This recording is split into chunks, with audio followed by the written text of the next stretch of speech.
Big hand for Geeta and her father, Mr. Mahavir Fogat. Please come on stage.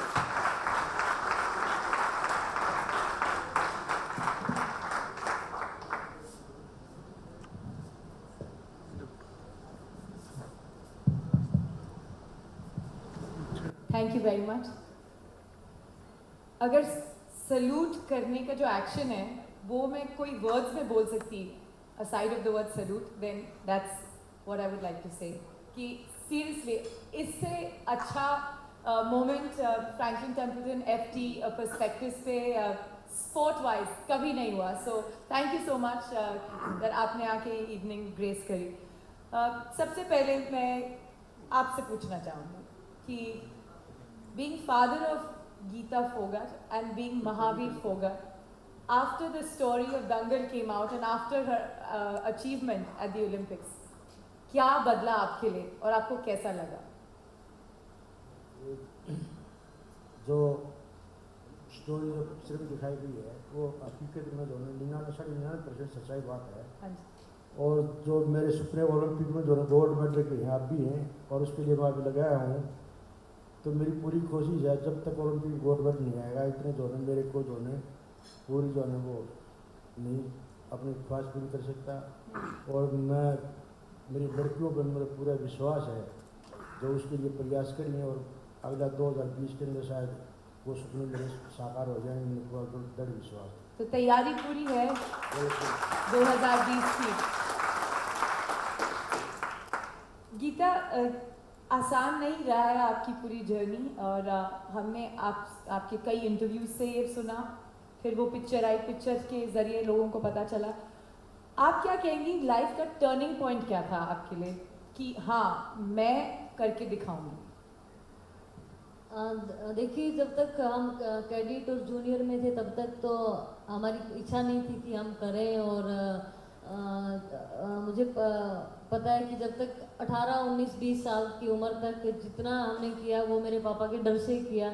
हम चाहते ही नहीं थे कि कुश्ती हम करें, पहलवानी करें, क्योंकि इतना मेहनत मेरे पापा करवाते थे और चाह के भी हम नहीं छोड़ पाए कुश्ती को, क्योंकि पापा थे, उन्होंने छोड़ने ही नहीं दिया. और जब 2008-9 में मुझे लगा, मैं national camp, senior national camp में गई और उस दौरान जब 2010 के लिए 2 साल के लिए कैंप हमारा लगा था, तो मुझे लगा कि मुझे मेहनत करनी चाहिए. 2010 में कॉमनवेल्थ गेम्स इंडिया में हो रहे हैं, हर जगह बोर्ड लगे हुए थे, तो उस टाइम दिल से इच्छा हुई कि मुझे मेहनत दिल से करनी चाहिए और सिर्फ पापा के डर से नहीं, खुद से करनी चाहिए. और कुछ 2009 में हम 9 और 10 में हमारा पटियाला में कैंप लगा सीनियर का और हम वहाँ पे कैंप में गए. तो 1 साल हमने मेहनत की लेकिन रिजल्ट हमें नहीं मिला उस साल. तो मेरे पापा को लगा कि उनके बिना नहीं पॉसिबल हो सकता, तो उन्होंने घर को छोड़ के मम्मी पापा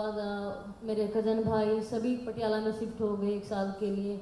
और फिर वहाँ पे उन्होंने वहाँ रहकर हमारी ट्रेनिंग करवाई और उसका नतीजा ये रहा कि हमारा वहाँ पे गोल्ड आया. और मुझे लगता है कि लाइफ का हमारी सबसे बड़ा टर्निंग पॉइंट यही था, जहाँ से हमें एक तो खुद सफलता मिली और जो कितने टाइम से मेहनत कर रहे थे मेरे पापा भी, हम भी, तो उसका एक परिणाम हमें मिला. तो उसके बाद सफ़र बढ़ता चला गया.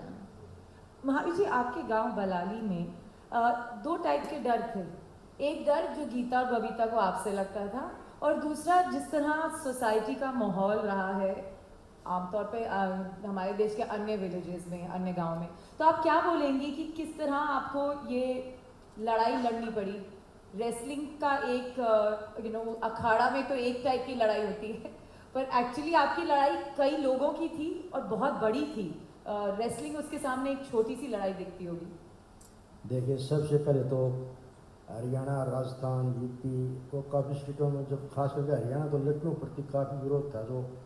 जो लड़कों का कुश्ती का लड़कों का गेम होता है, जबकि मैंने जो लड़की कुश्ती में डाल दी, तो इसके बाद खुद मेरे माँ बाप थे वो इसके विरोध में थे. वो नहीं चाहते थे मैं लड़कियों को कुश्ती लड़वाऊँ.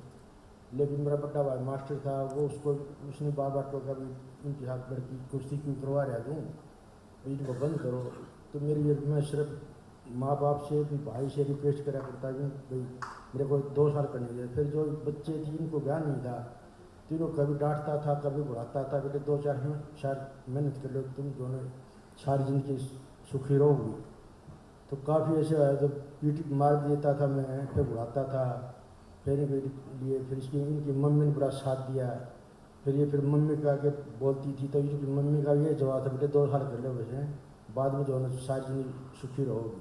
तो इनकी मम्मी का बड़ा साथ रहा मेरे को।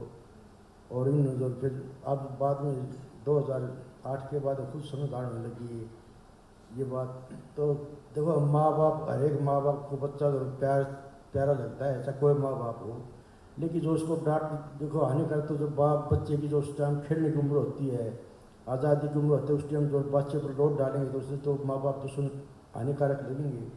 क्यों? उस टाइम बच्चे खेलने के दिन होते हैं, तो माँ बाप चाहता है उसके भविष्य के लिए भाई बच्चे ने पढ़ाऊँ, लिखाऊँ, डॉक्टर बनाऊँ, इंजीनियर बनाऊँ या स्पोर्ट्स मैन बना, तो बच्चे पीछे रहना पड़ेगा। तो आप बच्चे ने बार बार टोकोगे, बेटा ऐसा करो, पढ़ ले खड़ा होकर के, या वो उठकर मेहनत करे, तो बच्चे ने तो माँ बाप हानिकारक लगेंगे। तो ये हर एक माँ बाप होता है।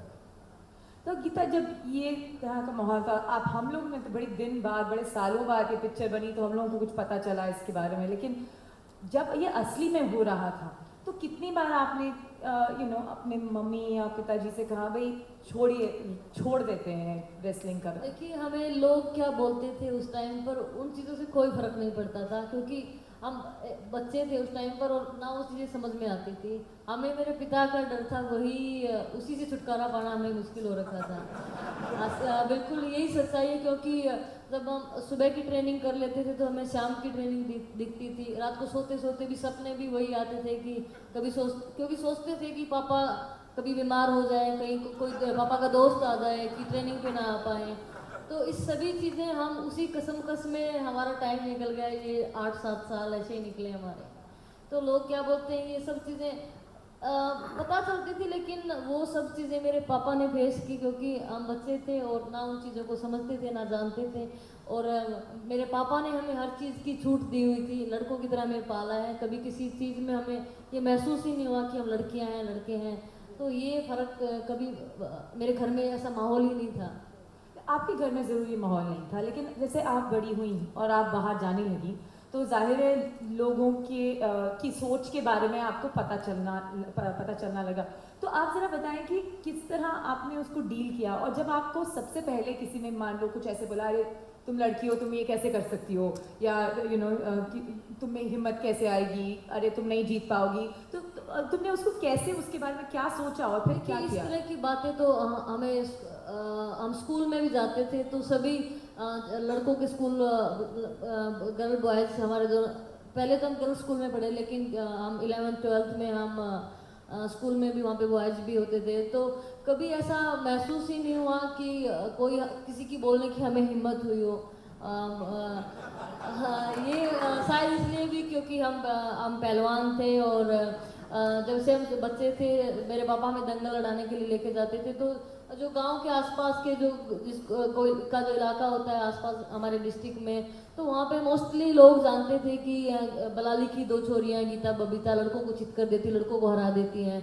तो वो एक लोगों के दिमाग में वो चीज़ सेट थी कि उनको देखने का नज़रिया बदला हुआ था कि हमारे प्रति, शायद वो मुझे नहीं पता, डर था या फिर हमारी रिस्पेक्ट थी, क्या चीज़ थी कभी तो कभी इस तरह की चीज़ हमें सामने से सुनने को नहीं मिली। हाँ, मुझे याद है कि जैसे कि फिल्म में भी दिखाया गया कि एक बार हम एक राजस्थान के लगते हरियाणा राजस्थान के बॉर्डर पे गांव पड़ता था, वहाँ पे हम दंगल के लिए गए हुए थे। और तो वहाँ के लोगों ने बोला कि लड़कियों की कुश्ती कौन से शास्त्रों में लिखा हुआ, लड़कियों हो ही नहीं सकती, हम नहीं करवाएंगे। तो मतलब उन्होंने वहाँ हमें कुश्ती लड़ने ही नहीं दिया, निकाल दिया वहाँ से। तो कई बार ऐसा महसूस होता था और लड़कियों के साथ कुश्ती हम इसलिए नहीं कर पाते थे दंगल में उस टाइम पर, क्योंकि लड़कियां होती ही नहीं थी। और जबकि आज आप हरियाणा में देखेंगे जहाँ पे सिर्फ लड़कों के अखाड़े होते थे, वहाँ इतनी सारी लड़कियां ट्रेनिंग कर रही हैं। ये एक बहुत बड़ा बदलाव है मुझे लगता है। महावीर जी, जैसे ये बोल रहे हैं कि कई बाहर वालों से आपको ज़्यादा सुनना पड़ता था, आप ज़रा हमें बताएं कि आपको एक तो क्या क्या सुनना पड़ता था, और उसके बाद क्या आप मुंह तोड़ जवाब देते थे मुंह से, या फिर आप अपने रेसलिंग दिखाते थे उनको? देखिए, मेरे गांव के या गुआढ़ के परिवार के रिश्तेदार सब ने जो है काफ़ी जो है विरोध किया मेरा, लेकिन मेरा एक जुनून था बस भाई मैंने जो है देखो कोई भी अच्छा चाहे पढ़ाई का मामला हो चाहे कुछ भी कोई भी मामला हो बढ़िया, जब आप कोई अच्छा काम करो तो आपने जो है उसमें काफ़ी बांध आए हैं, काफ़ी बांध आए मेरे आए हैं, तो आप उसको अगर उसको छोड़ दोगे तो फिर जो है अपनी हिम्मत हारने का मतलब आज मेरी एक सोच है, मैं हिम्मत नहीं हारता, जो किसी काम का लगता हूँ तो मैं वहाँ तक सिरे तक चढ़ाता हूँ, मेरी सोच जद्दी ही है मेरी ये। तो फिर मैंने तो न माँ बाप की सुनी न भाई की सुनी, सर मेरा तो एक ही था बस टारगेट कि मेरी बेटी जो इंटरनेशनल बनानी और ओलंपिक में गोल्ड मेडल लेना है। तो मैंने जो 2000 में शुरू की थी, फिर गीता ने 2002 के अंदर जो है कैडेट एशिया चैंपियनशिप में गोल्ड मेडल लिया और बेस्ट रेसलर का इन्हें अवार्ड मिला था। फिर 2003 में इसने गोल्ड मेडल लिया, फिर 2004 में इसने गोल्ड मेडल लिया, फिर 2004 में बबीता भी होगी, उसका सिल्वर मेडल आया था एशिया चैंपियनशिप में। तो मैंने मेरे हौसले और जो बुलंद होते हुए तो मैं इनको जिस तरह ये कहती थी पापा आप तो बस करो पढ़ाई में लगने दो, तो इनकी पढ़ाई भी साथ क्या जरूरी थी, तो मैंने जो है सारियाँ इनको जो MA करवाई, लगा रहा इनके पढ़ाई के पीछे लगा रहा, चलो बेटे 1 साल और कर लो, चलो बेटे 1 साल और कर लो, मैं भुआ करके यहाँ तक मैं ले आई। जो सिर्फ ये है जो ओलंपिक में गोल्ड मेडल नहीं आए हैं और इसके लिए प्रयास है, ये भी तैयारी लगी है करने, और बबीता भी और ये छोटी वो भी लग गई, तो काफ़ी बांध आए हैं। तो 2-4 जना जो लड़कियां कुश्ती दंगल में होती नहीं थी इन्हें, तो लोग बोलते थे इसको शर्म नहीं आती है लड़कियों को लेकर आ गया, तो मैं लड़कों हाथ की कुछ लड़ाता था दंगल के अंदर, तो कई जगह मैं वापिस भी भेज दिया, मैं काफ़ी गुस्सा भी आया है, मैं झगड़ा भी कराया है, लेकिन उस टाइम तो कम लोग तो मेरे को तो ठीक बोलते थे, लेकिन 100 में से 80% लोग इसको शर्म नहीं आती, लड़कियों लेकर आ जाता है वो है, पैसे के लिए आता भी नहीं कोई पैसे दे, तो मैंने काफ़ी विरोध का सामना करना पड़ा, लेकिन मैंने सोची अपने मन में रखता था, मैं ज़्यादा बोलता नहीं था। तो अब अभी वही सरकार और वही मतलब आपकी स्टेट हरियाणा बेटी बचाओ बेटी पढ़ाओ उन्होंने लॉन्च किया है, आपको लगता है वाकई में कुछ बदलाव आया है लोगों की सोच में कि जब वो ये सोचते हैं कि औरतों को लड़कियों को शुरू से ही बढ़ावा दिया जाना चाहिए हर फील्ड में? देखिए बदलाव जो 2010 के कॉमनवेल्थ गोल्ड लिया था गीता ने और बबीता ने सिल्वर, तो उसके बाद मेरे डिस्ट्रिक्ट भिवानी के अंदर बता रहा हूँ स्टेट हरियाणा में, तो जहाँ 3-4 लड़कियाँ पैदा हुई हैं, तो जो लड़के खुशियाँ मनाते हैं वैसी खुशियाँ जो हैं उन लड़कियों को मनाए जहाँ मैं गया हूँ। जो लड़का होता है जब जिसकी खुशी में मिठाई बांटते हैं, कुछ करते हैं, कुआ पूजन करते हैं, तो वो लड़कियों का काम कराया है, जिस तरह दूल्हा को बड़ा घोड़ी पर बैठा कर करते हैं, तो मेरे डिस्ट्रिक्ट भिवानी 2-4 जगह काम हो रहे हैं और मैं गया हूँ। तो काफ़ी आप जिस तरह गिटार से मेरे गांव में गिटार से बहुत बढ़िया लड़की थी 3-4, लेकिन गांव का विरोध है, रिश्तेदार का लोगों ने कहा तो लड़कियाँ वो हटा ली थी, माँ बाप ने तो आज पछता रही हैं, वो बोलते हैं जो अगर आज हम अगर मान लेते हैं अंकल जी हैं तो हम भी जो इंटरनेट बनवा होती है, हम भी बढ़िया नौकरी होती, बढ़िया इज्जत होती, लेकिन वो हटा ली थी। तो विरोध काफ़ी सन अपने ने कई जगह भगा दी गीता, मैं झगड़ा हूँ जो वहाँ जंगल के अंदर रैफी होते थे, मैं नहीं लड़ाऊँगा, मैं कोई लड़का लड़ूँ उनके साथ, तो काफ़ी जो कठिनाई आई। गीता आप कई बार खास तौर पे आपके जीतने के बाद और उसके बाद ये पिक्चर के बाद आप हमेशा कहते हैं कि आपके पिताजी का काफ़ी हाथ रहा है आपके और बबीता की सक्सेस में, आप किस टाइप का क्रेडिट अपनी माँ को देंगी? क्योंकि मुझे ये लगता है कि आपके पिताजी काफ़ी कुछ नहीं कर पाते, अगर इनके पीछे एक ऐसी औरत होती जो कहती कि नहीं क्यों लड़कियों को बढ़ावा दे रहे हो। देखिए ऐसी तो हिम्मत होती ही नहीं जो कोई मुझे नहीं हमसे क्योंकि मेरे पापा मतलब बहुत सख्त हैं और मतलब जो ठान लेते हैं उनको कोई रोक नहीं सकता किसी को कुछ भी करने के लिए। और मेरी माँ ने हमेशा यही सपोर्ट किया क्योंकि जो पापा ने बोल दिया तो वही कॉपी मेरी माँ ने मतलब कि पापा ने जो बोला है वही माँ ने फॉलो करना है, ऐसा होता था। और जब कई बार पापा मार देते थे, थक जाते थे, नहीं मन करता था प्रैक्टिस करने का, तो जाके मेरी माँ को बोलते थे कि और नहीं कर सकते और नहीं हो सकती, क्योंकि पापा के सामने बोलने की हिम्मत नहीं होती थी, तो माँ को बोलते थे कि पापा को बताना और नहीं होगी, इतनी ज़्यादा नहीं होती। तो माँ सिर्फ यही बोलती थी कि मुझे भी मरवाओगे क्या और मेरी माँ हमेशा मेरी माँ बोलती थी हमेशा कि बेटी 2 साल और अभी 2-3 साल मेहनत करोगे तो पूरी ज़िंदगी चैन रहेगा, पूरी ज़िंदगी आराम करना। तो माँ ने हमेशा सपोर्ट किया। माँ भी सुबह 4 बजे उठ जाती थी हमारे लिए खाना बनाना। हम घर पर गाय भैंस रखते हैं तो सब कुछ उनका दूध निकालना, चारा, सब कुछ माँ करती थी हमारे लिए। फिर स्कूल जाते थे, खाना बना के स्कूल में भेजना, तो ये सब चीज़ें माँ संभालती थी। पापा प्रैक्टिस करवाते थे हमारे लिए, बादाम जूस वो पापा देखते थे। अच्छा ये बताइए, जैसे आपने कहा कि अब काफ़ी कुछ बदल गया है एंड हम सब आपको जानते हैं, मतलब इससे खुशी की बात नहीं हो सकती कि हमने अपनी लाइफ में इंडियन मेंस क्रिकेट के बियॉन्ड सोचा है। यू नो, इंडिया में हम इतने ऑब्सेस्ड रहे हैं एक स्पोर्ट को लेकर कि लोग देखते भी नहीं थे, और अब ये बदलाव आ रहा है। रिकॉर्ड रेटिंग हमने देखी इंडियन विमेंस क्रिकेट के लिए वर्ल्ड कप फाइनल में। हालांकि अब तो आई थिंक ये बोलना ही बंद कर देना चाहिए कि मेन की क्रिकेट है या विमेन की या किसी भी फील्ड में ये हो रहा। तो आप बताइए कि आप क्या बदलाव देख रहे हो, और क्या ये बदलाव मीडिया में ज़्यादा नज़र आता है और एक्चुअल में कम? देखिए, ऐसा नहीं है कि सिर्फ मीडिया में ही बदलाव दिखता है। जितना मीडिया में दिखेगा लोग उतना जानेंगे, लोग उतना ही जागरूक होंगे। और मुझे लगता है कि हरियाणा जैसे स्टेट में लोगों में जागरूकता नहीं है, खासकर कि महिलाओं में जागरूकता नहीं है। तो वो अगर जागरूकता आ जाएगी, देखने का नज़रिया बदल जाएगा, सोचने का नज़रिया बदल जाएगा, तो सब चीज़ें अपने आप ठीक होती चली जाएंगी। और जो इस तरह की चीज़ें होती हैं, जब लड़कियां कुछ अच्छा करती हैं तो वो मीडिया में जब दिखता है, लोग न्यूज़पेपर में देखते हैं, टीवी में देखते हैं, तो उससे अपने आप दिमाग में बदलाव मुझे लगता है कि आता है कहीं ना कहीं। क्योंकि जब हमने कुश्ती की शुरुआत की थी तो मेरे पापा ने 2000 में जब ओलंपिक हुआ था उसमें कर्ण मल्लेश्वरी ने मेडल जीता था ओलंपिक। तो मेरे पापा टीवी देख रहे थे, हम भी देख रहे थे, लेकिन हमें उसका पता नहीं था कि क्या ओलंपिक होता है, बस देख रहे थे। लेकिन पापा ने वही दिमाग बना लिया कि मेरी भी तो बेटियां हैं और क्यों नहीं मेरी बेटी एक दिन ओलंपिक से मेडल जीते हैं। तो वो देखकर मेरे पापा ने ओलंपिक के सपने सजाए और हमें इस मुकाम तक लेके आए हैं। तो मुझे लगता है कि जो कई बार ज़िंदगी में पता नहीं होता क्या चीज़ बदलाव कर दे, और इस तरह की चीज़ें, चाहे वो दंगल फिल्म हो या फिर ओलंपिक में 2 लड़कियों के मेडल हो, तो ये सब चीज़ें मुझे लगता है कि ये मेल फीमेल में की जो एक लोगों में एक सोच बनी हुई है कि ये लड़कियां नहीं कर सकती, लड़के कर सकते हैं, तो वो चीज़ बदल जाएगी और बदल रही है।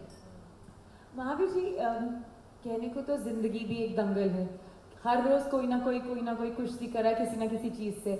आप अगर हमारी आज जो ऑडियंस है सब फाइनेंशियल बैकग्राउंड में है, आप अगर आज किसी को एडवाइस देंगे कि अपनी ज़िंदगी के दंगलों में क्या 1 या 2 चीज़ें आपके साथ रहनी चाहिए आपको सक्सेस लाने के लिए, आप क्या कौन से 2 पॉइंट्स उठाएंगे? देखिए, सबसे पहले तो जो बच्चे के माँ बाप होते हैं ना, उनका देखो, जो वीर मर्द होते हैं ना, अगर उनका साथ अगर नहीं होया तो कोई भी आप काम सफल किसी काम में हो नहीं सकते नहीं। सबसे पहले तो जो पत्नी का साथ बहुत ज़रूरी है, और दूसरा जो मेरी है, फिर घर के अंदर अमन शांति बहुत ज़रूरी है। जो माँ बाप की जो बच्चे के प्रति यूँ है, माँ बाप का प्रेम प्यार है भाई। जिस घर के अंदर वीर मर्द का झगड़ा हो गया तो बच्चे के दिमाग में वही बात, वो ना पढ़ सकता नहीं, ना कुछ खा सकता नहीं, ना उस मुकाम तक पूछा। सबसे पहले तो वीर पति और पत्नी का साथ बहुत जरूरी है। उसके बाद में जो घर का माहौल जो जिसको बोलते हैं भाई संस्कार बढ़िया डालना, बढ़िया बच्चे का बढ़िया विचार रखने, बढ़िया जिस तरह अंकल है उसकी ऐसी इज्जत करते हैं, परिवार का तरह रिश्तेदार की ऐसी इज्जत करते हैं, तो बच्चे संस्कार ही होते हैं जो घर में।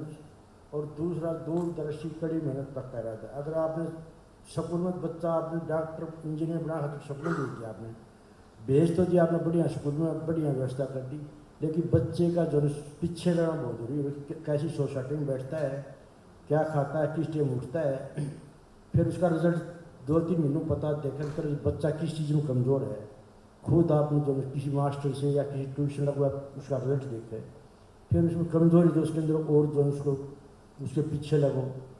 तो हर एक चीज़ के पीछे लगने बगैर, अगर आपने ये डॉक्टर बनाना है तो आपने पीछे लगना पड़ेगा। यूँ नहीं आपने स्कूलों में बढ़िया भेज दिया, आपने पीछे से संभाल नहीं, तो वो बच्चा भगवान का भरोसा है लेकिन वहाँ मुकाम तक नहीं पूछता। मेरी अपनी सोच ये है। Fantastic. Who would have thought we'll all get a lesson in parenthood, which is fantastic from Mr. Foghat. Gita, आप जब आ रही थी तो आपके आसपास कोई बाउंसर नहीं थे। कुछ ही देर पहले राजदीप सरदेसाई यहाँ से निकले थे, उनको बाउंसर्स की ज़रूरत थी। मेरे ख्याल से बाउंसर आना ही नहीं चाहते थे आपके साथ। अब ये बताइए, लोगों का आपकी तरफ नज़रिया किस तरह बदला है? जब लोग आपको मिलते हैं तो थोड़ा तो उनको डर लगता होगा, स्पेशली आदमियों का, मेन का। एंड जब आप वापस गई मेडल जीत के, आपकी काफ़ी ग्रैंड वेलकम हुई होगी, तो आपसे लड़के और आदमी क्या बोल रहे थे? देखिए, पूरा जब भी मेडल जीत के गए हैं तो लोग खुश होते हैं, जितने भी स्वागत में हम गए हैं। और मुझे लगता है कि सभी को खुशी होती है। मैं ही नहीं, कभी भी कहीं पर भी जब हाँ हम देश के लिए अच्छा करते हैं, कोई भी मेडल जीत के लाता है, किसी भी क्षेत्र में कोई भी अच्छा करता है तो लोगों को खुशी होती है, जाहिर सी बात है। और हमें भी खुशी होती है। और लोगों का बोलना, सभी बोलते हैं कि हमें गर्व महसूस होता है। मेरे गांव के लोग, अभी मेरे गांव के जो गेट है, जो जाने से पहले जो मेन गेट होता है मेरे गांव का, उसके ऊपर हम बहनों का नाम लिखा हुआ कि गीता, बबीता और विनेश ऋतु के गांव में पहुंचने पर आपका स्वागत है। तो मुझे लगता है कि लोगों का प्यार ही है, और जो कि हमें एक आगे बढ़ने के लिए प्रेरित करता है और हमें मोटिवेट भी करता है। और लोगों को डर भी लगता है? मैं डर नहीं कहूँगी, क्योंकि मुझे लोगों से इतना प्यार मिलता है। मैं जहाँ पे भी जाती हूँ, लोग इतने अच्छे से मिलते हैं, प्राउड करते हैं, तो खुशी होती है। ये जब पिक्चर बनने की बात हुई तो आप लोगों को उस वक्त कोई झिझक थी कि भाई हम ये पिक्चर में मतलब पार्टिसिपेट हों किसी ना किसी फॉर्म में? कुछ ऐसे आपको लगा कि ये कहानी क्यों बताने की ज़रूरत है? आपको कैसा लगा जब पिक्चर लगाने की बात हुई? देखिए, जब ये इस स्टोरी बनाई इस मूवी की, तो उस टाइम मैं भी, गीता भी, बबीता भी, इसकी मम्मी भी, एक भाई भतीजा राहुल वो भी, तो मेरी हमारी ये थी जो पिक्चर जो है ना, हम ऐसी होनी चाहिए जो माँ बाप सारा परिवार देश का, कोई ऐसी उसमें बात नहीं होती है। ये मेरी कंडीशन थी। हमें पिक्चर वो चाहिए जो हमारी सच्चाई कहानी होनी चाहिए, और ऐसा कोई सीन, ऐसी कोई बात नहीं होती पिक्चर के अंदर जो नहीं हो। तो वो बात उसने नीतीश तिवारी जी ने बहुत बुक हो जो अपने निभाई वही बात रखी उसने। फिर हमने 2-2.5 घंटे देखी थी को, बोला फिर उन्होंने पूछा कि को आपने गलत लगती हो तो इसमें एक दो बता दो हमें। तो जो ठीक नहीं लगे वो, तो हमने तकरीबन ठीक लगेगा थे वो पॉइंट को बता दिए थे। तो उन्होंने बहुत जो बढ़िया स्टोरी बनाई थी, हमने देख किया। तो इसकी मम्मी के तो वहाँ पर ठीक आंसू भी आ गए थे, एक लड़की जो स्टोरी देखी। जब हम नीतीश तिवारी ने जब कहानी उन्होंने पूरी स्क्रिप्ट पूरी हो गई, तो उन्होंने पापा को, मुझे, बबीता और मेरी माँ, भाई को, सभी को बुलाया और उन्होंने बताया कि मैंने कहानी लिख दी है। और उन्होंने 2.5-3 घंटे बिठा कर वो पूरी कहानी को सुनाया कि ये तो मम्मी भी उस टाइम इमोशनल हो गए थे। हम सभी मतलब सुन के कि वो चीज़ें याद आती चली गई जब वो कहानी सुना रहे थे नितेश जी, और इमोशनल हुए हम कहानी सुन के। उसके बाद हमें अच्छी लगी कहानी, और हमें बस एक ही चीज़ की चिंता थी, जैसे कि पापा भी बता रहे हैं कि मतलब कुछ हमारी लाइफ से कुछ हटके कोई चीज़ उसमें फिल्म बनाने के लिए कुछ अलग से ना लिखा हो, अलग से कुछ ना हो, तो उस चीज़ का चिंता थी। लेकिन जब कहानी सुनी तो हम एग्री हुए कि हाँ, हमें कोई बदलाव की ज़रूरत नहीं, और ठीक है। फिर उसके बाद ये देखना था कि कौन फिल्म करेंगे, पिता का रोल कौन करेंगे, हमारा रोल कौन करेंगे। फिर आमिर खान जी ने हाँ किया फिल्म के लिए, तो ये भी एक हमारे लिए बहुत बड़ी खुशी की बात थी। एक बात बताइए कि जिस तरह जब आपको पहली बार एकदम अटेंशन मिलनी शुरू हुई, क्या आपको थोड़ा डिस्कम्फर्ट हो रहा था कि इतनी ज़्यादा मीडिया अटेंशन हो रही है, और जाहिर है कि काफ़ी ब्रांड्स आए होंगे, काफ़ी लोग आए होंगे, एंड जैसे लगता है ना एकदम से बहुत ज़्यादा status of a different nature, of course as a sports woman, तो आपको उससे अनईजीनेस हो रही थी या आप कंफर्टेबल थे? देखिए, एक तो हमारी फील्ड ऐसी है स्पोर्ट्स की, जिसमें हम हार्डवर्क करते हैं, लेकिन फिर खाते हैं, फिर सो जाते हैं, फिर हार्डवर्क में अपनी मेहनत करते हैं। और कई इवेंट्स में जाना, ट्रैवल करना, और फिर ऊपर से प्रैक्टिस ना हो, तो ये सब चीज़ें बहुत थका देने वाली थी। और जब से फिल्म बनी अब तक कुछ 15-20 दिन पहले से तक मेरे साथ ऐसा ही था कि मैं बिल्कुल थक चुकी। कुछ 6-7 महीने हुए फिल्म आए, और मतलब ऐसा लग रहा है कि बस ये मेरी ज़िंदगी नहीं है। और अब मैंने दोबारा ट्रेनिंग स्टार्ट की। मैं आज मुझे जब गाड़ी लेने गए हुए थे तो मैं अखाड़े गई थी, गाड़ी मेरे अखाड़े में वेट कर रही थी। और क्योंकि मुझे लगता है कि हर किसी क्षेत्र में जो काम बचपन से उन्होंने किया है, जो जिस फील्ड में लगे हुए हैं उसी में कंफर्ट रहता है। तो हमें कंफर्टेबल हमारे स्पोर्ट्स में ही लगता है। मेहनत किया, खाए पिए और रेस्ट किया, तो ये सब चीज़ें अच्छा लगता था। जब लोगों से इतना प्यार मिलता है, कहीं पे भी जाते हैं, और मीडिया की टेंशन, लेकिन बहुत थका देने वाली चीज़ें हैं। Let's open this up because I know lots of questions are coming up. Pass the mic here, sir. I have purposely kept 30 minutes, so please keep questions small so we can take lots of questions. हाँ जी। Sports के जो खिलाड़ी हैं उनका भी financial planning होना जरूरी है। तो आपने म्यूचुअल फंड में इन्वेस्टमेंट की है या नहीं? ये अपना बिजनेस पिच कर रहे हैं। वो आपसे पूछ रहे हैं आप म्यूचुअल फंड में इन्वेस्टमेंट करती हैं कि नहीं, क्योंकि इनकी कंपनी म्यूचुअल फंड्स हैंडल करती है। सर ये तो मेरे पापा ही बताएंगे, क्योंकि पापा को ही पता रहता है, हिसाब किताब पापा के पास रहता है। बताइए मामी जी, ये कह रहे हैं कि आप म्यूचुअल फंड्स में इन्वेस्टमेंट कर रहे हैं आजकल। बबीता और गीता के फाइनेंशियल मैनेजर आप हैं, गीता बता रही है। एक ये जो आज तक भी जो मैं चाहता हूँ जितना मेहनत करती है, तो सर मेरी जो देख रेख में करी, यही कहीं जाना आना होता है तो हमारे सब एक विचार होकर के भाई आपने वहाँ जाना है, आपने सब आज भी जो है वही कमांड है मेरी, और वही आगे अपन आज भी ये करी सारी लड़कियाँ, और वही इसकी मम्मी वही करी आज तक। तो फाइनेंशियल मैनेजमेंट आप करते हैं, गीता के पैसे की मैनेजमेंट आप करते हैं? नहीं, मैं आजकल तो यदि मेरे ज़रूरत होती है अपने आप, मेरी आज मुश्किल 7 आ रही अपने आप करते, मेरे आज मेरी जिम्मेवारी खत्म हो रही है, खुद अपने आप जो कहीं जाते खर्चा अपने आप करते हैं, मैंने जरूरत ही नहीं है। जब ये बबीता ये इसी आज यही दर के लिए जो पैदा करी है, वो आज मैंने वो सुख शांति मिली है। अब क्या मेरे कपड़ा में चाहता नहीं कि ये पापा के लिए ये ले जाए, कभी इतने कपड़े ला रखे, इतने साल छोड़ ये पापा ये पहन लो ये पहन लो, जरूरत ही नहीं है। अच्छा, let's get some more questions.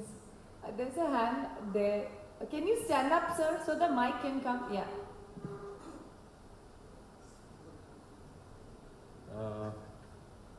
ये क्वेश्चन महावीर जी के लिए है।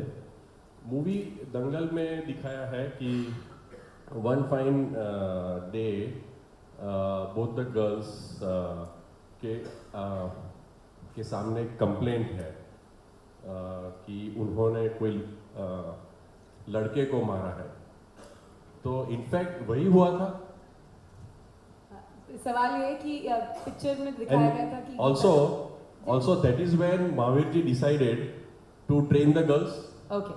कि आपने वो गीता बबीता ने मारा था, किसी को पीट दिया था? ऐसा है, जब ये स्कूल में जाती थी, ये 5वीं क्लास में थी, जब तक मैं शुरू करा रखी थी, ये 8वीं क्लास की बात है, तो कोई लड़का जो होते हैं गाँव में जमा की, तो ये लड़के को आप शब्द कह दिया हुआ, तो इन्हें जो उसको पड़ोस गांव का था उन्हें पीट दिया था, उसकी जो मेरे गांव का पड़ोस में था लड़के, तो उसकी माँ जो वो सच्चाई है शिकायत लेकर आए थे भाई ऐसे लड़की ने मारा।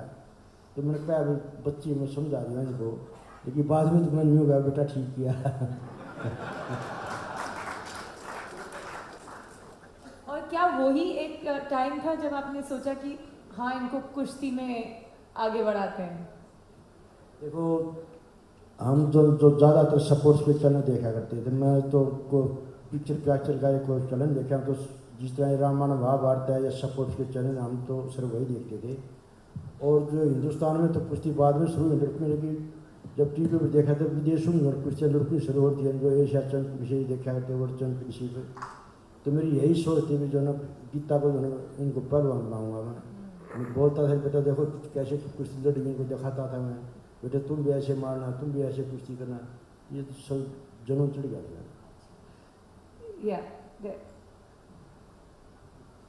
बीइंग अ हानिकारक बापू, जैसे आप चाहते थे अपनी बेटी को जो बनाना आपने वो बनाया, लेकिन अगर हम आज की बात करते हैं, आज के एरा में स्कूल्स में जाएं या फिर किसी रिलेटिव से बात करें, सभी लोग बोलते हैं कि बच्चों को जो करना है उसको वो करने दो, ना कि आप जो चाहते हो उनको बनाना वो बनाओ। तो कितना कोरिलेट करते हैं आप उन चीज़ों को? सर ये पूछ रहे हैं कि जिस तरह आजकल बोलते हैं बच्चों को वो करने दो जो करना चाहते हैं, लेकिन उस टाइम मतलब आपके किस्से में कुछ ऐसा लगा कि आप चाहते थे कि अपनी बेटियों को देखें ये कुश्ती में कुछ बने, तो पहले आप और फिर गीता आप बताएं। देखिए हर एक बच्चा जो है अपनी आज़ादी चाहता है, जबकि बच्चा +2 तक बच्चे जो है आदतें जो पढ़ जाती हैं, वो +2 तक पढ़ जाती हैं। 15-16 साल तक बच्चे को जो है उसमें ज्ञान नहीं होता, मतलब उस बच्चे को तो अपनी शरीर अभी खुद अच्छा खाना, न कुछ करना, नहीं तो उसमें ज्ञान नहीं होता। लेकिन ये माँ बाप जब उसको बच्चे पीछे लगे, भाई चलो 1 घंटे तो बैठ के पढ़ना है, तो 1 घंटा ट्यूशन पढ़ना है, तो उस बच्चे को बात अच्छी नहीं लगेगी। तो यूँ इस करके वो माँ बाप हानिकारक, लेकिन कोई माँ बाप बच्चे के लिए हानिकारक नहीं होता। मैं तो मानता नहीं, हर एक माँ बाप ने बच्चे, हर एक माँ बाप के सपने होते हैं, मेरा बच्चा जो पढ़े या स्पोर्ट्समैन बने। ये माँ बाप अगर उसकी आज़ादी रोकता है ना, जब बच्चे तो माँ बाप हानिकारक रहेगा, बस ऐसी वो है, और कोई खास माँ बाप हानिकारक नहीं होते बच्चे के लिए। गीता? बिल्कुल, मुझे भी लगता है, क्योंकि कुछ पेरेंट्स को आजकल के बच्चे को गुस्सा नहीं करना चाहिए, बच्चे को पिटाई नहीं करनी चाहिए। कहीं ना कहीं ये बातें ठीक है कि पिटाई इतनी भी नहीं करनी चाहिए कि बच्चा बीमार हो जाए, लेकिन ज़रूरत होती है कई बार बच्चे को के ऊपर गुस्सा करने की भी, क्योंकि अगर बच्चों को उनकी आज़ादी के ऊपर छोड़ देंगे तो मुझे लगता है 17-18 साल की उम्र से पहले किसी भी बच्चे को किस रास्ते पे जाना, कौन सा रास्ता हमारे लिए सही है, हमें कहाँ पे हमें आगे बढ़ना चाहिए, कौन सी राह हमारे लिए ठीक है, वो मुझे लगता है कि बच्चे नहीं डिसाइड कर सकते। हमारे पेरेंट्स के पास, हमारे बड़ों के पास एक्सपीरियंस होता है लाइफ का, और हमारे से बेहतर वो हमारे लिए बता सकते हैं कि हमारे लिए कौन सी राह ठीक है। और चाहे वो पेरेंट्स हों या फिर टीचर्स हों या हमारे कोई बड़े हों, तो मुझे लगता है कि बच्चों के ऊपर 17-18 साल तक इतनी आज़ादी नहीं दी जानी चाहिए कि वो जो कुछ करें करने दीजिए। तो आपके बच्चों की थोड़ी सी पिटाई होगी? देखिए, हम कामयाब हुए तो हमारे हानिकारक बापू की वजह से हुए हैं। अगर ये बात बिल्कुल सच है, क्योंकि अगर मेरे पापा नहीं होता तो मुझे लगता है कि किसी के बस की बात नहीं थी हमें पहलवान बनाने की। और ये इनका डिसिप्लिन था, इनकी जिद थी पापा की, जिसकी वजह से हम आज इस मुकाम पर पहुँचे हैं। और मेरे पापा की एक बातें बहुत सारी हैं जो कि ज़िंदगी भर याद रहेंगी, ज़िंदगी भर हमें प्रेरित करेंगी। मेरे पापा ने कभी भी हमारे अंदर, आज भी जब हम कहीं बाहर जाते हैं, रात को लेट आते हैं, मेरी शादी भी हो गई है, तो मेरे परिवार वाले बोलते हैं कि इतनी लेट को आना नहीं चाहिए, इतनी लेट बाहर नहीं जाना चाहिए, रात को घर से बाहर नहीं निकलना चाहिए। तो ये सब चीज़ें, डर नाम की चीज़ मेरे पापा ने बचपन से ही निकाल दी हमारे अंदर से। और मुझे लगता है कि ये सब चीज़ें हमें पेरेंट्स से मिलती हैं, हमें किस तरह से हमें पाला जाता है। मेरे पिता ने कभी हमें डर नाम की परिभाषा को जानने ही नहीं दिया। उन्होंने हमेशा बोलते थे कि डर किस चीज़ का है।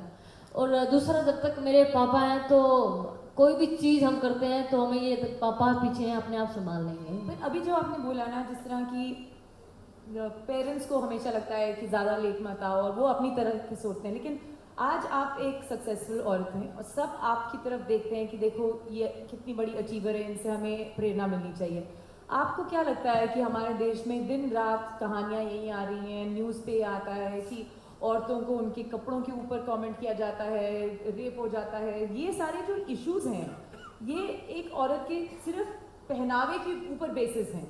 तो क्या ये चीज़ किस तरह बदल सकती है? I mean, मुझे लगता है कि अगर ये चीज़ बदलनी है तो सख्त कानून बनाने की ज़रूरत है। कानून हमारा इतना मजबूत होना चाहिए कि कोई भी क्राइम करता हुआ इंसान को डर लगे कि कुछ भी कर देता है कि 6 महीने में, साल में बाहर निकल जाता है, जमानत हो जाती है।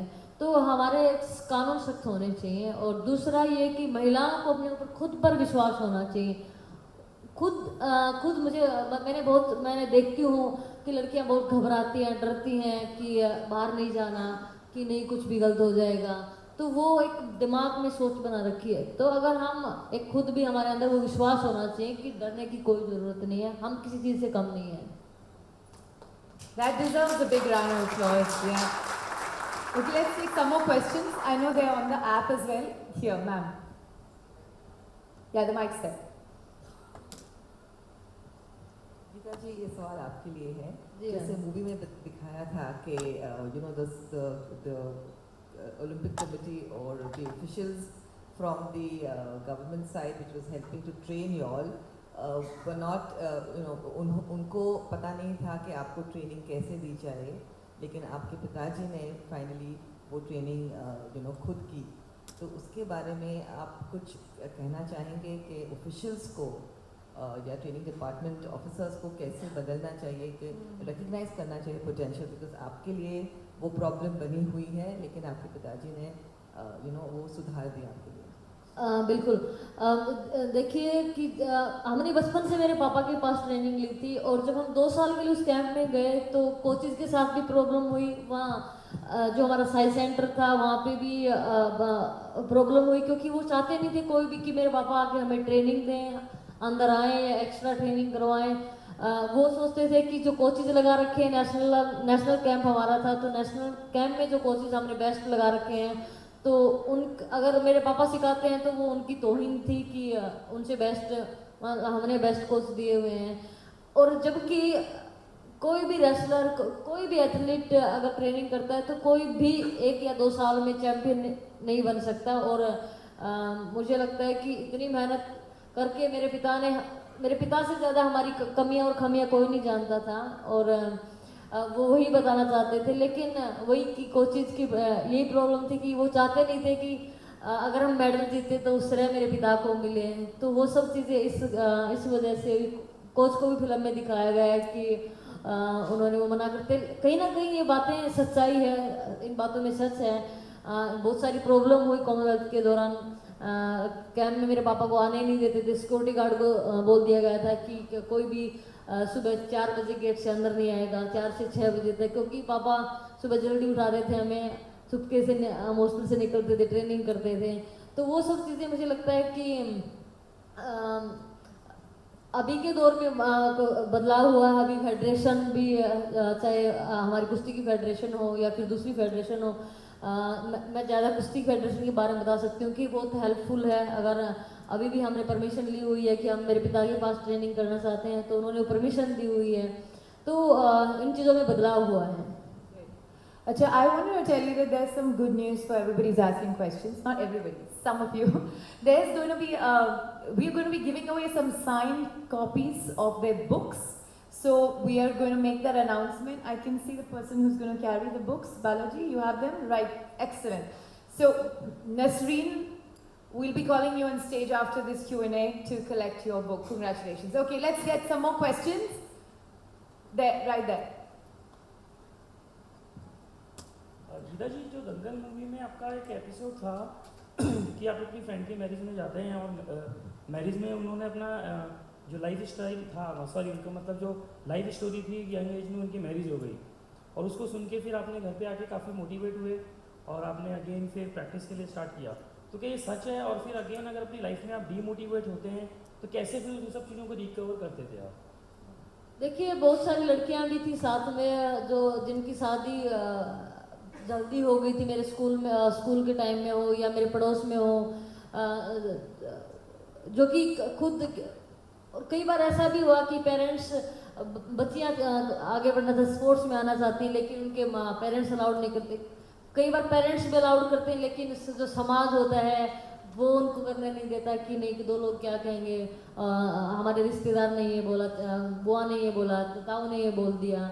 तो ये सब चीज़ें जो है कि समाज की, जो कुछ लोग नहीं करना, आगे बढ़ना देना चाहते, नहीं देखना चाहते, तो वो पीछे खींच लेते हैं। और ऐसा सुन के जब कई बार मेरे परिवार में भी लड़कियां जो स्पोर्ट्स में आना चाहती थी नहीं आ पाई, तो ये देख के हमें रियलाइज होता था कि मतलब मेरे पापा ने इतनी हमें आज़ादी दी हुई है, हमें लड़कों की तरह पाल रहे हैं, हमें किसी चीज़ का महसूस ही नहीं होता कि हम बेटियां हैं, बेटे हैं। तो वो मुझे लगता है कि मेरे पापा ने हमें महसूस ही नहीं होने दिया। और बिल्कुल जब देखते थे दूसरी लड़कियों को तो हमें अपने आप पे लगता था कि हम बोझ की तरह हैं। Okay, so yeah, there's a question here. There. Yeah, we'll come back to you. Yes, here Tushar from Bhavnagar. I have one silly question or the serious question that I don't know. But we as a parents, we do not provide enough time to our kids for the sports. And we give so many times for tuitions and computer class and schools. So how we come out from this juncture? ये आप बता सकते हैं। पूछा है कि हम सारा अपना वक्त सिर्फ बच्चों की पढ़ाई और ट्यूशन्स में लगा देते हैं और स्पोर्ट को ध्यान नहीं देते हैं। उल्टा जब वो ज़्यादा खेलना चाहते हैं तो हम उनको मना करते हैं और बोलते हैं अपना होमवर्क ख़त्म करो। तो आप ज़रा बताएंगे कि क्यों स्पोर्ट के ऊपर ध्यान देना ज़रूरी है, और वो एक ऐसा नेशन अगर हम करना शुरू करेंगे तो शायद लोगों का इस सोच में बदलाव भी आएगा।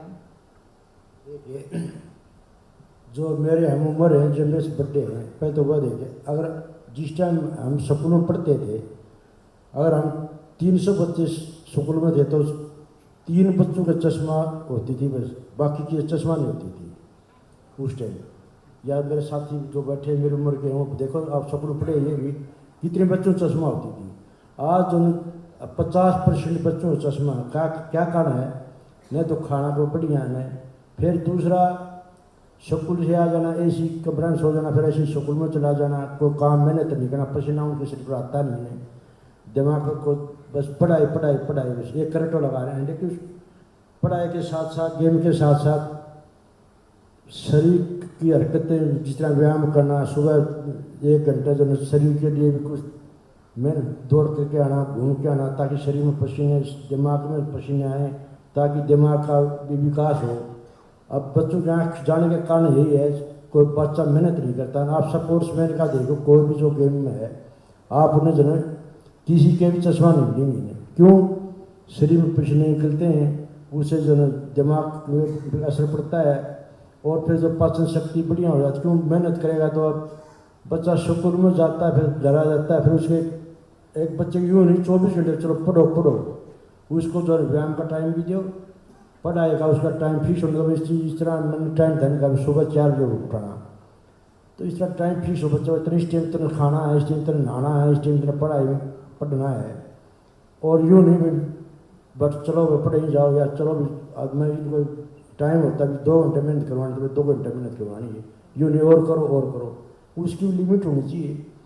तो मैं कहता हूँ हर एक ऐसी लिमिट बना ले बच्चे की, तो वो असंभव, कोई भी काम असंभव मैं तो मानता नहीं। 2 more questions I have time for.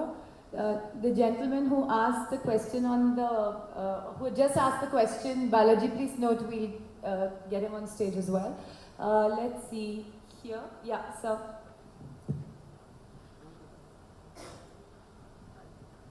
My name is Ravi Kalaria from Rajkot. मेरा क्वेश्चन के लिए है, मैडम आपके जो कैरियर में आपके दौरान जब ट्रेनिंग कर रहे थे और आपने जब गेम्स प्ले किया, तभी काफ़ी सारे चैलेंजेस आए होंगे, काफ़ी सारे चीज़ ऐसी बनी होगी आपको डीमोटिवेट किया होगा, तो उस पर थोड़ा आप रोशनी डालेंगे, क्या क्या चैलेंजेस आए हैं, आपने वो कैसे ओवरकम किया? देखिए बिल्कुल, कोई भी स्पोर्ट्समैन हो तो उसकी लाइफ में उतार, हालांकि हर फील्ड में होते उतार चढ़ाव, और स्पोर्ट्स मैन किसने मैं बता रही, क्योंकि कभी भी हम इतनी अच्छी ट्रेनिंग करें, कभी भी चोट लग जाए, और चोट ही हमारे कैरियर को ख़त्म कर देती है। कई बार ऐसा भी होता है, और जब हम अच्छी ट्रेनिंग कर रहे होते हैं और चोट लग जाती है, तो हम सबसे ज़्यादा निराश होते हैं कि अब क्या करें, इतनी अच्छी मेहनत कर रहे थे और चोट की वजह से हम बैठ गए हैं। तो उस टाइम पर अगर कोई भी चीज़ अगर हमें मोटिवेट करती है तो वो यही है कि हम दोबारा मेहनत करेंगे। वो एक जुनून होता है, वो एक जो हमने एक लक्ष्य देखा हुआ कि हम उस चैम्पियनशिप में, उस गेम्स में हमें मेडल जीतना है, तो अब नहीं तो अगली बार, लेकिन हम हिम्मत नहीं हारेंगे क्योंकि हमें वो लक्ष्य दिखता है। तो मुझे लगता है कि कोई भी अगर हमें कोई चीज़ पानी है तो हमें वो एक टारगेट बनाना चाहिए कि वहाँ तक हमें पहुँचना ही पहुँचना है। कई बार हम निराश होते हैं, लेकिन अगर हम कड़ी मेहनत करते हैं, डिसिप्लिन में रहते हैं, तो मुझे लगता है कि कोई भी चीज़ असंभव नहीं है। The lady here. Yeah. And with that, we'll have only one more question. So backbenchers, let me see you in a bit. Okay, yes. Hello ma'am, my name is Anjali. मेरा क्वेश्चन गीता मैम से है कि जब starting में आपके father आपको training करवाते थे और जब बाद में आपको रियलाइज़ हुआ कि नहीं आपको ये करना चाहिए, तो कैसे आपका रिलेशनशिप आपके फादर के साथ इवॉल्व हुआ ऑन अ बेटर साइड? मेरे पापा के साथ जो रिलेशनशिप बचपन से था वो आज भी वही का वही है, कुछ बदलाव नहीं है उसमें। और ये अगर मैं पापा के सामने अभी इतना बोल पाती हूँ, इतना मीडिया अट्रैक्शन और सभी इतने टाइम से लोग इंटरव्यू लेने के लिए घर आते थे, शुरू में तो बिल्कुल बोलने की हिम्मत नहीं होती, बोलते थे पापा क्या अलग से ले लो, हमारा अलग से इंटरव्यू ले लो। तो अभी थोड़ी थोड़ी आदत हुई है। और वो एक मेरे में और बबीता में वो पापा के प्रति वो झिझक सबसे ज़्यादा है, क्योंकि सबसे ज़्यादा मार मैंने खाई मेरे पापा से, फिर बबीता ने खाई है। और पर अभी भी आप कोई मतलब मुद्दे पे आप दोनों की मतलब वर्बल कुश्ती होती है, जैसे कि फिल्म में दिखाया गया। वो इसलिए क्योंकि मेरे पापा जब भी हम कैंप से आते थे तो मेरे पापा को हमेशा लगता है कि जब हम उनसे दूर हैं तो हम अच्छी ट्रेनिंग नहीं करते, और पापा खुद पहलवान रहे हैं तो वो खून में पहलवानी का उबाल आता ही आता है, चाहे पापा की उम्र हो गई हो। तो उनको लगता था कि मतलब वो करके देखना चाहते थे कि इतनी मेहनत करके आई। तो जैसा कि फिल्म में भी दिखाया गया कि पापा फिर हार मान जाते हैं, क्योंकि पापा भी जल्दी थक जाते हैं, वेट ज़्यादा पापा का, सांस जल्दी चढ़ जाते हैं। Okay, we have a couple of more questions. No, that side. Yes. नमस्कार, मेरा नाम श्रीराम है। मेरा सवाल गीता जी के लिए, आप इंटरनेशनल चैंपियनशिप अभी तक कितना भी कुश्ती की है, उसमें आपका सबसे अच्छा कौन सा कॉम्पिटिटर लगा और उनसे अच्छी चीज़ क्या लगा आपको? कॉम्पिटिटर अच्छा हो ही नहीं सकता। फिर भी जिसके साथ आप किए थे कोई तो आपको उनसे एक चीज़ अच्छी लगी होगी, आप शायद उनसे ये अच्छी कर रही है, ये अच्छी लगी हो। हाँ, देखिए इंटरनेशनल मैचेस में मैं अगर बताऊंगी तो मैं जो मेरे लिए टफ कंपटीशन रहा है और जो मैंने जीता है वो रहा है 2010 कॉमनवेल्थ गेम्स में मेरा जो सेमीफाइनल मैच था नाइजीरियन रेसलर के साथ। तो वो मेरा सबसे टफ मुकाबला मुझे लगता है कि मेरी लाइफ का रहा है, क्योंकि एक तरफ इंडिया में कंपटीशन हो रहा है, दूसरा अगर वो मैच हार जाती हूँ तो मुझे फाइनल में भी मैं नहीं पहुँच पाऊँगी। और इतने सभी लोगों की उम्मीदें, हर चीज़ का प्रेशर मेरे ऊपर था। और वो कुश्ती मैं कुछ से लास्ट 5 सेकंड में मैं जीती थी। तो वो कुश्ती मैंने जीत के मुझे एक तो बहुत ही खुशी भी हुई थी, इतनी मुझे फाइनल में भी जीत के नहीं हुई थी जितना वो कुश्ती जीत के मुझे खुशी हुई थी। तो मेरी लाइफ का वो सबसे ज़्यादा टफ मुकाबला उस नाइजीरियन पहलवान के साथ रहा, क्योंकि वो एक तो देखने में बहुत ही डरावनी थी, वास्तव में वो डरावनी थी। और मसल मेरे भी थे, लेकिन उसके कुछ ज़्यादा ही बड़े बड़े मसल उसके हाथों में, उसके कान टूटे हुए बुरी तरह। तो उसके साथ मेरा मैच मुझे लगा कि लाइफ का बेस्ट मैच रहा है।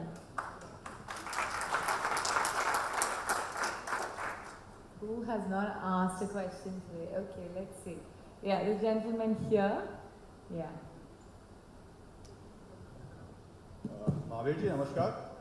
महावीर जी, हरियाणा सरकार का कहना है बेटी बचाओ बेटी पढ़ाओ। अगर आप सरकार में गए तो आप क्या कहना चाहेंगे? बेटी बचाओ बेटी लड़ाओ, पढ़ाओ या ना पढ़ाओ? देखिए, जो सरकार ने जो बेटी बचाओ बेटी पढ़ाओ, तो हमने तो पहले जोर दिया था बेटी खिलाओ, इतनी से पहले जोर दिया।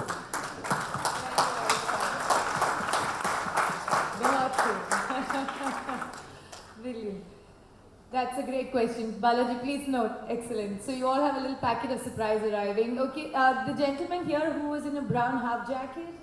There? Yes, there.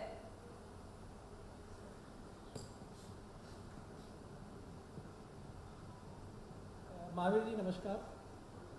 मेरा क्वेश्चन आपसे है कि आपके समाज में या आपके आसपास में कभी कोई फैमिली अपनी बेटियों को मतलब स्पोर्ट्स में या किसी चीज़ में आने से अगर मना करते हैं तो क्या आप इसमें इन्वॉल्व होते हैं या उनको किसी तरह से समझाते हैं या कुछ उनको प्रोत्साहित करते हैं कि नहीं इनको आगे बढ़ने दो और इस चीज़ के लिए मना ना करो? देखिए, अब तो हरियाणा के अंदर खास कर बता रहा हूँ मैं, हरियाणा राजस्थान के अंदर है, अब तो इतना बदलाव आ गया जो 4 साल के अंदर है। जो लड़कियां काफ़ी जो ना आज माँ बाप जो पहले जो रोका करते हैं ना, आज हर एक माँ बाप जो चाहता है भी हमारी लड़की कोई गेम में आए, या आज वो हरियाणा में आज बदलाव 4 साल में इतना बदलाव आ गया। हर एक माँ बाप चाहता है कि मेरे पास जो 10-15 टेलीफोन जो रोज़ आते मेरे पास, लेकिन बस सर प्रॉब्लम क्या है, हमारे पास सब साधन नहीं है। एकेडमी तो शिक्षा का शिकायत तो नहीं, लेकिन हमारे पास साधन तो नहीं। बढ़िया हॉल हो, ऐसी हॉल हो, फिर बच्चों का लड़कियों रुकने के लिए मकान कमरे हो तो हम सिखा सकते हैं। लेकिन हर एक माँ बाप चाहता है, फिर सबसे पहले हर एक माँ बाप सुरक्षा बच्चे की, सब चाहे लड़का हो तो लड़के, बढ़िया सुरक्षा उसकी बढ़िया हो, बढ़िया माहौल हो, तो हर एक माँ बाप चाहता है। और मैं आज अगर हिंदुस्तान में किसी ने अगर मैडम लाज रखी तो हिंदुस्तान की बेटियों ने लाज रखी है। आज भी हिंदुस्तान के समझ में नहीं आएगा तो फिर मेरे ख्याल में फिर समझ में नहीं आएगा हिंदुस्तान में। अगर 2 रुपये की मेडल आई तो सिर्फ लड़की होती है। आज लड़की अच्छा पढ़ाएगा मामला लो, क्यों सिर्फ हमारी मानसिकता माँ बाप की। देखो माँ की जो, अगर मैं मानता हूँ जो मेरी अपनी सोच है, ये विचार है, ज़्यादा लड़की जब पैदा होती है तो माँ उससे कम खुश होती है, लेकिन बाप का रोल उसमें बहुत कम मिलेगा। चाहे कोई भी माँ हो, लड़की पैदा होगी तो सिर्फ वह ज़्यादा मायूस होगी, लेकिन बाप मायूस नहीं होगा। ये मैं अब मेरे खुद के विचार है। तो मैं तो हर एक माँ बाप से कहता हूँ, देखो लड़की जो आपका अगर लड़का है, अगर मैं हूँ तो देखो मेरे माँ बाप भी थे, तो जो मैंने जो पिता की माँ जो प्रेम प्यार जो दिया है, जो इस मुकाम तक पहुँचा है, उसने साथ दिया है। तो हर एक माँ बाप चाहता भी मेरा बच्चा जो आगे बढ़े, प्यार भी देता है, उसको डांटता भी है। तो हर एक माँ बाप की जिम्मेवारी है कि बच्चे बढ़िया स्कूल में भेजो, तो उसके पीछे लगना पड़ेगा। अपने अब डॉक्टर बनाना है या अपने इंजीनियर बनाना है, तो हर एक माँ बाप बच्चे पीछे लगोगे तभी जो मैं मानता ही असंभव है। हर एक इंजीनियर बन सकता है, हर एक डॉक्टर बन सकता है, हर एक सपोर्ट बन सकता है, माँ बाप पीछे लगे तो। Sir, this gentleman here, that's the final question for the day. Gita, मेरा सवाल आपसे, जी सर। आपका फेवरेट स्पोर्ट्स पर्सन एक इंडिविजुअल स्पोर्ट्स में कुश्ती छोड़ के कौन है और क्यों? सर अगर मैं वैसे तो देखिए, अगर मैं किसी चीज़ से इंस्पायर हुई तो वो मेरे पिता की वजह से हुई, क्योंकि बचपन से लेकर आज तक पापा की मेहनत और उनका सपोर्ट ही हमें यहाँ तक लेके आया है। और अगर मैं दूसरा मैं बताऊँ कि अगर मैं किसी को देखती हूँ वाकई में, अगर मुझे फील होता है कि इन्होंने बहुत कुछ किया है, जो कि मैरी कॉम को मैं इंस्पायर बहुत होती हूँ, क्योंकि उनकी शादी भी हुई, उनके अभी 3 बच्चे हैं। 2 बच्चे थे जब उन्होंने ओलंपिक में मेडल जीता। तो ये जो एक धारणा है, लोग सोचते हैं कि शादी के बाद हम स्पोर्ट्स नहीं कर सकते, जो मानसिकता है वो खास करके लड़कियों के लिए। तो ये मैरी कॉम से मैंने सीखा है कि अगर हमारे दिल में करने की इच्छा है और अगर हम दिल से मेहनत करते हैं तो कुछ भी असंभव नहीं है। बिल्कुल। और ये आखिरी चीज़ मुझे आपसे बोलनी है, ख़ास तौर पे क्योंकि आप इस ऑडियंस के सामने बैठे हैं, कि आपने एक बार मुझे कहा था कि भाई देखो, आगे 2020 के ओलंपिक के बाद आप अपनी लाइफ में कुछ स्पोर्ट के लिए करना चाहेंगे। ये ऐसी ऑडियंस है जिससे आप कुछ मांगना चाहें तो अभी मांग लीजिए, क्योंकि ये सब कहीं ना कहीं पहुंची हुई चीज़ों में रहेंगे, तो आपको सपोर्ट ज़रूर कर पाएंगे। तो आप अपने मन से बोलिए कि आप क्या चाहेंगी, क्या सपोर्ट चाहेंगी। देखिए, मैं तो यही चाहती हूँ कि अगर फ्यूचर में चल के मैं 2020 तक मैं स्पोर्ट्स करना चाहती हूँ। उसके बाद मैं चाहती हूँ कि मैं एक रेसलिंग एकेडमी खोलूँ, खास करके लड़कियों के लिए। जैसे कि पापा ने बताया कि उनके पास पेरेंट्स आते हैं, फ़ोन आते हैं कि बच्चियों को ट्रेनिंग करवानी है, लेकिन हम ट्रेनिंग देने के लिए तैयार हैं, लेकिन हमारे पास वो सुविधाएं नहीं है जो हम उनको रख सकें। हमारे पास हॉस्टल नहीं है, हमारे पास अच्छा जिम नहीं है, अच्छा मैट नहीं है, तो वो हमारे पास फैसिलिटीज़ नहीं है। अगर आप जैसे लोग या गवर्नमेंट हमें सपोर्ट करे तो हम एक एकेडमी खोलना चाहते हैं, जिससे हम और गीता और बबीता तैयार कर सकें। On that note, thank you very much. Thank you, Ms. Pogak, and thank you very much, Geeta. Thank you so much.